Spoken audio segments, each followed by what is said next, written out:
If you think the down payment is the only thing that's standing between you and your dream home in Greenville, you're about to get blindsided at the closing table. With Greenville home prices rising and buyers stretching every dollar, the hidden cost of buying here can quietly eat up thousands you didn't plan for. And today I'm going to be breaking down the real cost of buying a home in Greenville, South Carolina, including the line items that most buyers don't see coming until it's a little bit too late. And stick around, because there's one specific cost in South Carolina that catches almost every out-of-state buyer off guard, and it can run you thousands the first year alone. So last spring, I'm actually working with a couple who was relocating here from Ohio. These guys had done everything right. They saved up 10% to put down on a $400,000 home located in Simpsonville. They felt prepared, they were super excited, and honestly, they should have been. And then about 2 weeks just before the closing, I get a random phone call. And it was one of those calls where you could just hear that something was off on the other end. The lender had sent over an estimate of their cash to close numbers, and it was nearly $14,000 higher than what they had budgeted for. And I'll be honest with you, that's a call that nobody wants to get, especially when you're right here at the finish line of owning your dream home. And the thing is, nobody did anything wrong here. The lender didn't drop the ball. Nobody was pulling a fast one on them. It's just that nobody actually set them down and walked them through all the numbers up front so they could understand what everything was going to look like. And here's the thing, this story isn't unusual at all. Not even a little bit, unfortunately. Most buyers are so laser focused on saving for the down payment that they don't realize the down payment is just the entry fee to get started. It definitely gets your foot in the door, but there's a whole lot of other things that must come together before you get those keys to your new home. So let's break it down, what you actually need to budget for above and beyond the down payment itself. And if you're relocating to the Upstate and you want someone to walk you through these numbers to help it all make sense before you actually begin this process, that's exactly what we're here for in conversations we have every week. So reach out at any time, we're happy to help. So guys, I'm Gary with Homes Ever After. We help first-time home buyers, relocating families to the Upstate, and everyone in between make smart moves and confident moves to the Upstate of South Carolina. And on this channel, we cover everything from buying, selling, relocations, new construction, the best incentives in the market, and of course, city highlights. No fluff, just real talk, and hopefully some value sprinkled in. All right, so let's dig in. This is what to plan for above and beyond the down payment. Number one is going to be your closing costs. In South Carolina, the closing costs are typically going to run somewhere between 2 and 4% of the purchase price. And on a $400,000 home, that's roughly $8,000 to $16,000. This is going to include things like the lender fees, attorney fees, and yes, South Carolina is an attorney state, so that's going to be a requirement. It's not optional. You've got title insurance, recording fees, prorated taxes and insurance, and a whole bunch of other miscellaneous things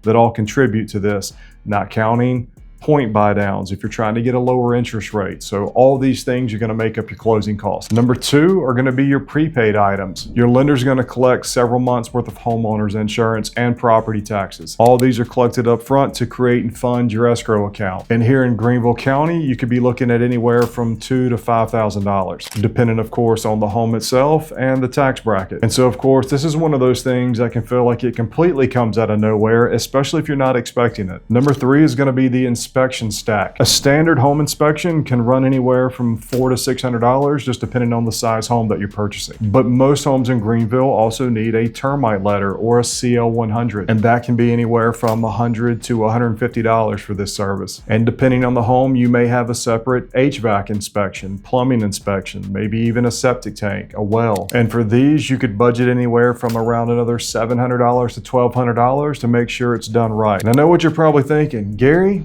that's a whole lot of inspection. And you're right, but most people would rather take a $1,200 inspection over a $15,000 surprise any day of the week. And number four is the South Carolina tax surprise. So here's the one that I mentioned at the top. And this one specifically catches out-of-state buyers off guard more than almost anything else on the list. Because when you purchase a property in South Carolina, you will initially be taxed at the 6% rate, which is the non-owner occupied rate, or like an investor rate, because it's not your primary residence. To get it down to 4%, the legal resident rate, which is what you actually want if it's your primary home, you have to file the legal residency exemption with the county tax office. And that filing, unfortunately, isn't just automatic. It doesn't just happen. So when you move in, you're excited, life gets busy, and you miss that window and suddenly forget. Your next year's tax bill will nearly double and your mortgage is going to jump tremendously. I've seen buyers get hit with $4,000 to $6,000 from this one single surprise. surprise. And this isn't the kind of surprise that most people welcome. And in South Carolina, you only get to claim the 4% owner-occupied rate on one property.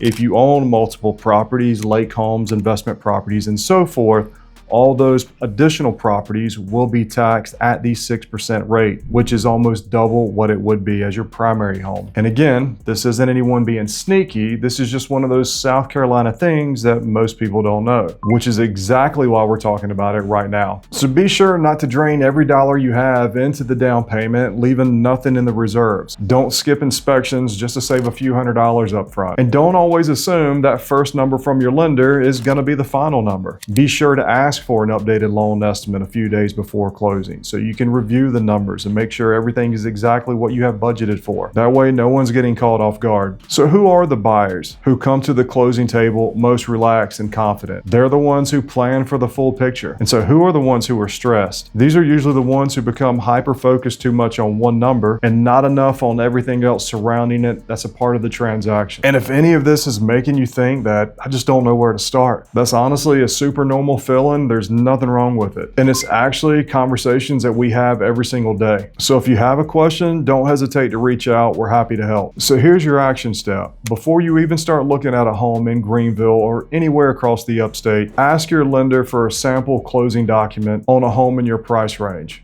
Ask them what the numbers would look like, all those estimated fees and costs so that you can be better prepared. This way you'll know exactly where you stand before you even submit an offer. As a part of our consultations, we actually run through all these fees. We try to set the proper expectations of things that you can expect, things that you might not have thought about, again, so that you can be better prepared and you can know what all the numbers are going to look like up front. And so if you're thinking about moving to Greenville, Spartanburg, or anywhere in the Upstate, and you want a clear plan around your actual situation, drop a comment down below, send us a message, or shoot us a text. We genuinely love to help map everything out and help you tailor a plan. And if you want to know where to buy once you know your budget and you have everything mapped out, and if you want to know more about some of the best value and incentives that's being offered all across the Upstate, especially on new construction, make sure you check out this next video where we walk you through all the highlights and the perks of buying new and some of the huge savings you can expect to receive. And if you have any other questions about relocating to South Carolina or real estate in general, we've got you covered on that too. Thanks for stopping by, and we'll see you on the next one.